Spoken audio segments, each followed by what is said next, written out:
Bonjour à toutes, bonjour à tous, c'est Dark Vigilante et bienvenue pour cette critique du film Doctor Strange que j'ai déjà eu la chance de voir deux fois, en IMAX et en 3D, vraiment avoir en 3D ce film.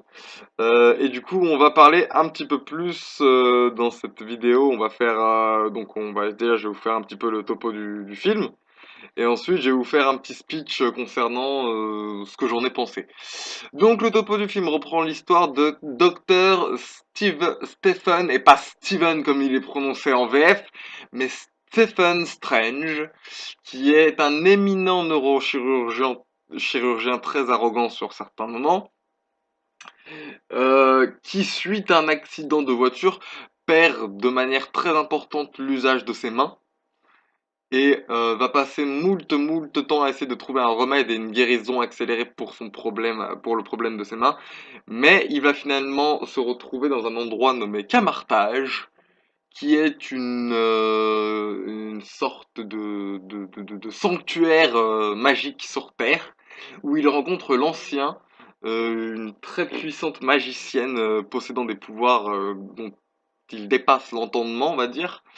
Suite à ça, Strange, attiré par ses pouvoirs et ce possible espoir de retrouver l'usage de ses mains, lui demande de suivre de suivre l'enseignement de cette dame, donc de l'ancien. Ce qui se passe, Strange essaye de maîtriser et se lance dans l'entraînement, on va dire, des arts occultes, mais dans le même temps, un ennemi, un ancien disciple de l'ancien, oui, un ancien disciple de l'ancien maître Caselus, je sais pas comment on prononce, en bref, un ancien disciple de l'ancien passe du côté obscur de la force magique, et décide de s'allier à un démon dont je tairai le nom pour ne pas trop spoiler, qui décide de conquérir la Terre et de l'englober dans sa dimension de l'ombre, aidé par donc du coup ses disciples qui sont Maître Caseus et ses disciples. Suite à ça, Strange va s'opposer à leur sombre dessein, s'ensuit moult combats et affrontements magiques, jusqu'à l'affrontement final entre Strange et le démon, que j'ai bien aimé d'ailleurs. J'ai trouvé la façon que Strange a de le vaincre extrêmement bien pensé en fait, et je m'y attendais pas. C'est vachement, je vais pas spoiler parce que j'ai envie de vous dire pourquoi, mais je peux pas spoiler. Mais c'est extrêmement bien tourné en fait, et j'y aurais jamais pensé. Et venant de la part de Strange, c'est vraiment très bon. Euh, donc voilà. Ça, c'était pour, enfin, suite à ça, bien sûr, Strange bat le démon, revient sur Terre, rétablit l'ordre naturel des choses. D'ailleurs, il y a de très bonnes, enfin, l'ordre naturel des choses, c'est une bonne question, on en parlera ça un petit peu plus tard. Mais voilà. Et à suite à ça, c'est Happy End, deux scènes post-crédit dont on parlera après, puis voilà. Ça, c'était pour le topo du film. Alors, qu'est-ce que moi j'ai pensé en gros de cette histoire? Déjà, c'est vraiment un très bon film. C'est un bon film Marvel, c'est pas le meilleur, mais c'est un très bon film Marvel qui nous offre de bonnes scènes graphiques et des combats plutôt intéressants. Marvel Studios a vraiment bien compris le potentiel de Doctor Strange et joue vraiment avec en allant jusqu'à dépasser nos attentes concernant la magie et nous offrant vraiment des scènes visuelles épiques. C'est vraiment un film à voir en 3D. Après, un des bons points que j'ai trouvé, même si j'étais un petit peu déçu lors du premier visionnage, j'avoue, mais avec le recul, je trouve que c'était un bon point. Le fait que il ne soit pas trop référencé au MCU. C'est-à-dire qu'il y a quelques références, on aperçoit la tour des Avengers sont cités. À un moment, Doctor Strange on évoque au Doctor Strange le cas d'un colonel de l'armée qui s'est brisé le dos et la cage thoracique avec une armure expérimentale qui fait bien évidemment référence à Rhodey dans Civil War. Mais voilà, c'est sans plus. Doctor Strange est très isolé du MCU, enfin, est plus ou moins isolé. Pour moi, c'est un point fort. Parce que dans les comics, la relation que Strange entretient avec le reste du monde des super-héros, c'est que c'est d'ailleurs plus lui qui s'incruste que l'inverse. Voilà, si on reste dans l'univers de Doctor Strange, on découvre le monde de la magie, etc. Et selon moi, c'est une bonne chose d'en avoir fait une origin story parce que ça nous présente Strange, enfin le film est très focalisé sur Doctor Strange, certes, mais ça nous présente carrément un pan entier de l'univers Marvel Cinematic Universe. Et moi, j'ai trouvé que c'était vraiment très bon. Il y a que la magie et il y a bien de la bonne magie à regarder et voilà. Et là, ça réinvente un petit peu le schéma le schéma classique du Marvel Studio. Ça ouvre un peu plus de portes que ça en referme. Ça apporte de vraies réflexions sur les personnages et ça brise un petit peu la récurrence maniaque. En gros, ça brise un petit peu le schéma classique, on va dire. J'avais employé un terme, mais j'étais pas sûr de ma prononciation. Maniachéisme. Enfin bref, ça brise avec les carcans habituels. Voilà, on va dire ça comme ça. J'étais pas sûr de mon terme. Sauf peut-être pour le personnage de Mads Mikkelsen, donc du coup Maître Cassellus, qui est très très très peu développé, quoi. Il est, enfin, le mec, franchement, c'est ça, quoi. C'est un ticket de métro, quoi. Je suis très fier de cette vanne. C'est c'est un ticket de métro, ce mec. Il y a rien d'autre. Il est plat, lisse. Je suis méchant parce que je veux la vie immortelle ou détruire la planète. J'ai pas trop compris, en fait, pourquoi il faisait ça à la base. Il le répète souvent, hein. Il y a une explication, en gros, si vous voulez, en spoilant très légèrement, très très peu. Euh, le monde tel qu'on connaît arrive à sa fin, mais on peut, en le condamnant à la dimension noire, en sauver une partie. En gros, c'est un peu le principe. C'est une raison, ouais, c'est une raison comme une autre, hein, j'ai envie de te dire. La raison d'Ant-Man, c'était un mini costume aussi. Mais je veux dire, c'est très peu effleuré, c'est plat, ah, voilà, c'est un ticket de métro, rien d'autre. Il y a rien d'autre. Ah, c'est un coffre vide. En gros, c'est un méchant pour être méchant, quoi. Il fallait un méchant, donc on l'a placé. Bah, c'est comme le méchant d'Ant-Man d'ailleurs, justement. C'est la même chose. C'est un méchant oubliable, mais très très très très très fortement oubliable. Alors qu'il aurait pu être bien plus complexe. Mais bon, voilà. D'ailleurs, c'était un des seuls points négatifs que j'ai trouvé. Par contre, dans les points positifs, j'ai aussi trouvé une réplique de Strange très intéressante qui, en gros, c'est: je suis devenu médecin pour sauver des vies, j'ai fait le serment de sauver des vies. Il n'est donc pas question d'utiliser mes pouvoirs pour tuer, il y a d'autres solutions. C'est pas la phrase exacte, hein, c'est l'idée c'est l'idée qu'elle veut transmettre, en gros. J'ai trouvé ça bien. Et j'aime bien parce que du coup, ça caractérise bien le personnage avec un caractère un peu plus pacifique et un peu plus neutre qu'il est dans les comics.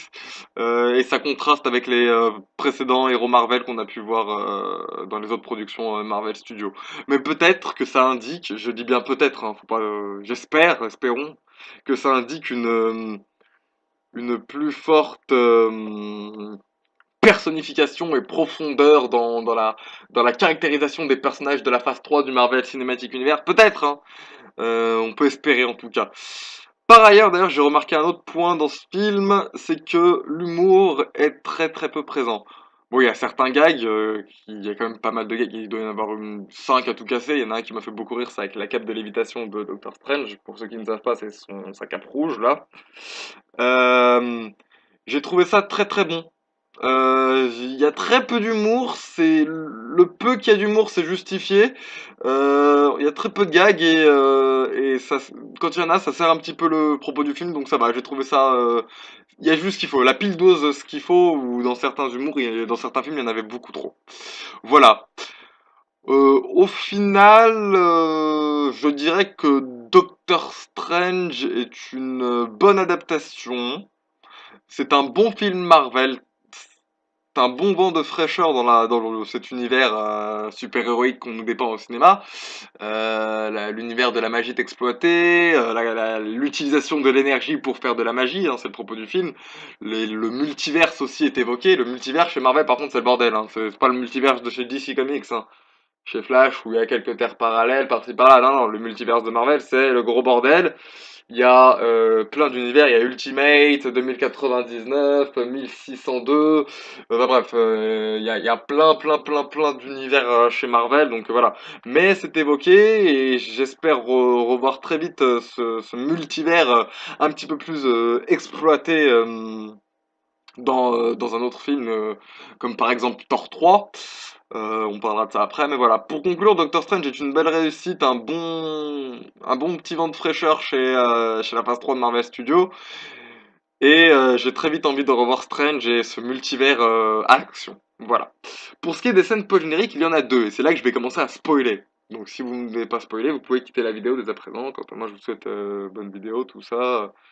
Bah, la prochaine fois pour une prochaine vidéo, n'oubliez pas le Facebook et le Twitter. Voilà. Maintenant, on spoil. Du coup, dans la première scène post-générique, on voit le Doctor Strange parler avec un personnage très connu de l'univers Marvel, puisqu'il s'agit de Thor. En effet, Thor et le Docteur ont une espèce de ont une discussion à propos de la présence de Loki sur Terre, puisque le Docteur Strange dit qu'il compte bien, du moins qu'il a une certaine liste d'individus dont il ne désire pas la présence sur Terre, et compte bien mettre un terme à toutes ces menaces. Thor, quant à lui, explique au Docteur Strange qu'ils ont besoin de son aide pour retrouver Odin qui a disparu, dont la place avait été usurpée suite à la fin de Thor Dark World, par Loki justement, et que Strange a besoin de son aide pour retrouver son père, et dès que ça sera chose faite, lui et tous les autres Asgardiens retourneront promptement sur Asgard, comme l'exprime si bien Strange. J'ai trouvé cette scène très intéressante, puisque du coup, elle montre quand même l'appartenance de Doctor Strange au MCU, pour ceux qui disaient qu'il y avait peu de références. Mais je trouve aussi que c'est bien parce que du coup, on voit que Doctor Strange du coup est dans la continuité, qu'il est officiellement intégré et que du coup son apparition dans Infinity War, qui est officialisée même il me semble. Reste à savoir maintenant quel rôle il aura et quel rôle il aura dans le Marvel Cinematic dans Thor Ragnarok, puisque Hulk sera également présent dans Thor Ragnarok. Donc à voir comment tous ces personnages vont s'imbriquer. Je pense que Doctor Strange sera très peu présent au début du film, enfin sera présent du moins au début du film, très peu, très très peu, aidant Thor et Loki à retrouver Odin, et puis ensuite Hulk apparaîtra à un moment ou à un autre. Ce qui serait intéressant pour ma part, ce serait que Hulk et le Doctor Strange se rencontrent, et que Hulk ramène le Doctor Strange sur Terre, enfin Hulk et le Doctor Strange rentrent sur Terre, et que Hulk le présente par la suite au reste des Avengers. Voilà, c'est ce qui serait le mieux à faire. Pour ce qui est de la deuxième scène post-générique, elle nous montre un certain donc Mordo, donc en- pas antagoniste mais protagoniste pour ce premier film, qui suite à différentes désillusions sur son combat et sur les valeurs dans lesquelles la confiance dans laquelle il plaçait ses idées, semble passer du côté obscur de la force magique également et se lance dans la chasse aux différents sorciers du Marvel Cinematic Universe, car il dit, je cite, il y a trop de sorciers dans ce monde. Voilà, voilà pour les deux scènes post-génériques, qui, je tease un très bon avenir pour le reste de ce personnage dans l'univers Marvel au cinéma. Voilà, voilà. C'est tout. Quant à moi, je vous donne bien rendez-vous la prochaine fois pour une prochaine vidéo. Merci à toutes et à tous d'avoir regardé. N'oubliez pas, comme j'ai dit tout à l'heure, de vous abonner au Facebook et au Twitter qui se trouvent dans la description de ma vidéo. Quant à moi, je vous donne rendez-vous la prochaine fois. Bye à tous.